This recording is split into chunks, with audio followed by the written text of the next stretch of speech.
Hi, I'm Ken, And I'm Copelia. and we want to share with you a big idea.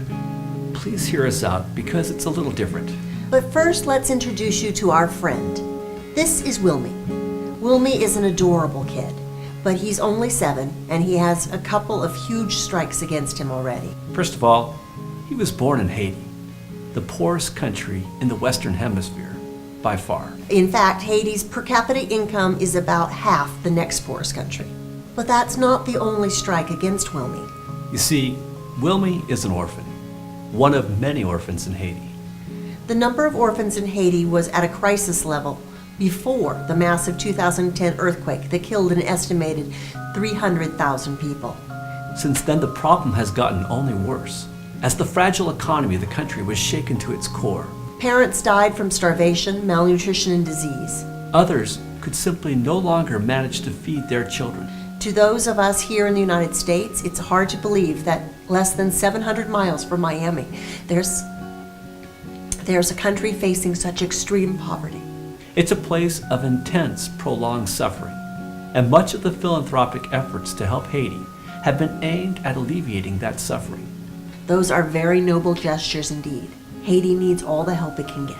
But since I served there as a missionary some 3 decades ago, and after having made many trips out there since in an effort to help, it has become apparent that there is only one way we'll ever be able to finally break the cycle of extreme poverty in Haiti. And that is, of course, the big idea. To introduce the idea, let's take a brief look at how a country in another hemisphere is managing to break the cycle of extreme poverty, India. In 2014, I had the opportunity to spend several weeks in India.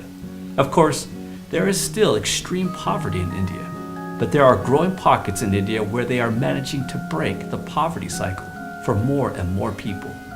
I marveled at how well educated the people I met were, and how well they were able to speak English.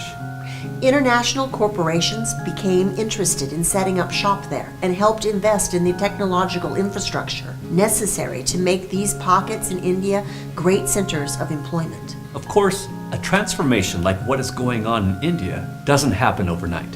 It took years and years for India to get where it is, but it all had to start somewhere. Which brings us to the big idea.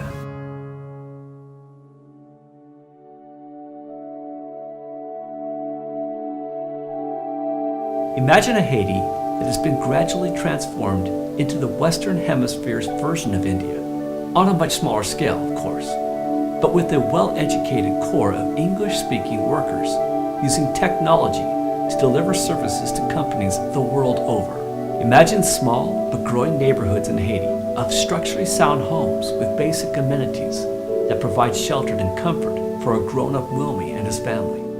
Imagine a Wilmy who earns enough not only to feed himself, but is able to provide for his family and to send his children to a school where they too can get an education to prepare them for the workforce.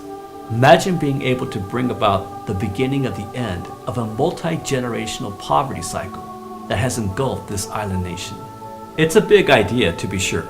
But a window has just opened up to give this big idea a toehold, a place to start. In the heart of Haiti, there is a town called St. Mark. On the outskirts of St. Mark is the home of Fritzner and Carol Mourlant. Carol is a social worker who started taking in children who were in the most desperate need of love and care. One by one, the Mourlant household began to grow. Eventually, the couple obtained status as a formal orphanage in Haiti. Now the Mourlants have 22 orphans living here, a place they called Foyer Coin de Cieux, which means corner of heaven home. But the language of Haiti is Haitian Creole, which is a beautiful language, but it is also limiting, as it cuts the Haitian people off from communicating with the rest of the world. On my most recent trip to Haiti, I had the opportunity to introduce the Mourlants to Jared and Casey, who operate a non-profit group called International Language Programs.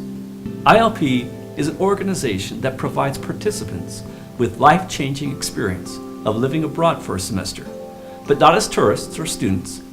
Participants in ILP work directly with the children in disadvantaged countries to teach them English. ILP has just announced that it is organizing the first group of volunteers to spend a semester teaching at the Morlant's Orphanage in Haiti. Visit ilp.org to learn more about their program. If you're not in a position to join ILP as a teacher at the orphanage in Haiti, but still want to help, there is another pressing need the Morlands have at the orphanage. They are working to build and equip more classrooms so they can provide more orphans the opportunity to learn English. We've created the Pathways to English Foundation to help make this possible. And we've started a crowdfund campaign at generosity.com. We're seeking to raise funds to complete the third floor classrooms at the orphanage and to furnish them. $15,000 would be enough to complete the construction, and $8,000 would be enough to furnish the additional classrooms with desks, chairs, whiteboards, and other school equipment. Of course, donations of any amount are appreciated. In addition, there are donation levels.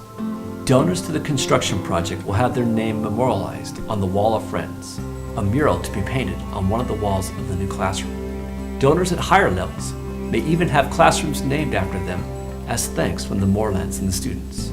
If you choose to make a donation to help equip the school, you can earmark your donation to the general project or pick a specific item to fund. There are items at a wide range of amounts, from $3 for whiteboard eraser to $245 for a teacher's desk. Some of the items will be memorialized with the name of the donor as an enduring thank you from the students and the teachers who will be using them over the years. Of course, we know that no one who participates in the fundraising effort will be doing it for these incentives, but we feel it is an important way for the kids, the Morlands, and for all of us involved in this effort to show our gratitude for those who helped create this toehold. Thanks to you, there is hope that we will be seeing the beginning of the end of the cycle of poverty for orphans like Lily. Thank you for giving what you can, and God bless.